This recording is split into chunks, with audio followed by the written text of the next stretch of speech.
Yo, on se retrouve pour un nouvel épisode. Let's go.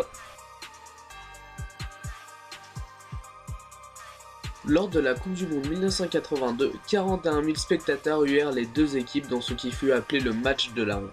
Le match opposant la RFA à l'Autriche se termina sur un score de 1-0 pour la RFA, ce qui arrangea les deux équipes car cela leur permettait de se qualifier au tour suivant en détriment de l'Algérie. La RFA marqua au bout de 11 minutes puis la suite du match ne fut que gain de temps de la part des deux équipes pour rester sur ce score. Depuis cet événement, les deux derniers matchs de poule se déroulent simultanément afin d'éviter tout accord au préalable.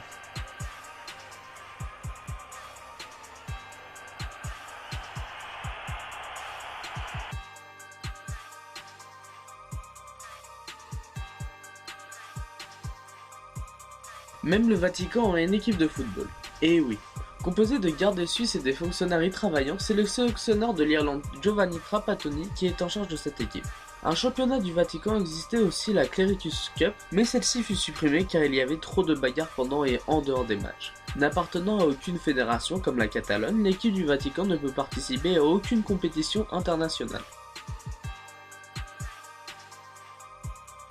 Ronaldo et Cristiano Ronaldo sont les seuls joueurs à avoir gagné le Ballon d'Or avec deux équipes différentes. Ronaldo da Lima l'avait remporté avec l'Inter Milan en 1997 et en 2002 avec le Real Madrid. Et pour CR7 en 2008 avec Man U et en 2013 avec le Real Madrid.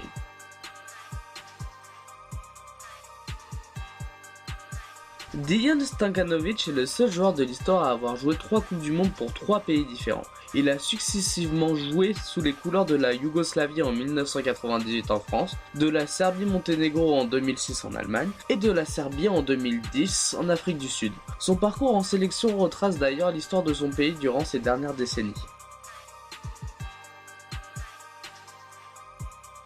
La première séance de tir au but eut lieu en 1970 entre Hull City et Manchester United, faisant de George Best le premier joueur à marquer un tir au but et de Manchester la première équipe à remporter un match par une séance de tir au but. La sortie du territoire nord-coréen étant très difficile, la fédération de football nord-coréenne a dû faire appel à des supporters chinois pour remplacer ceux de Corée qui ne pouvaient se déplacer pour la Coupe du Monde 2010. Ils seraient loués pour l'occasion et auraient notamment les billets offerts en échange d'un soutien à l'équipe nationale. Ah là là, les Coréens c'est forceur.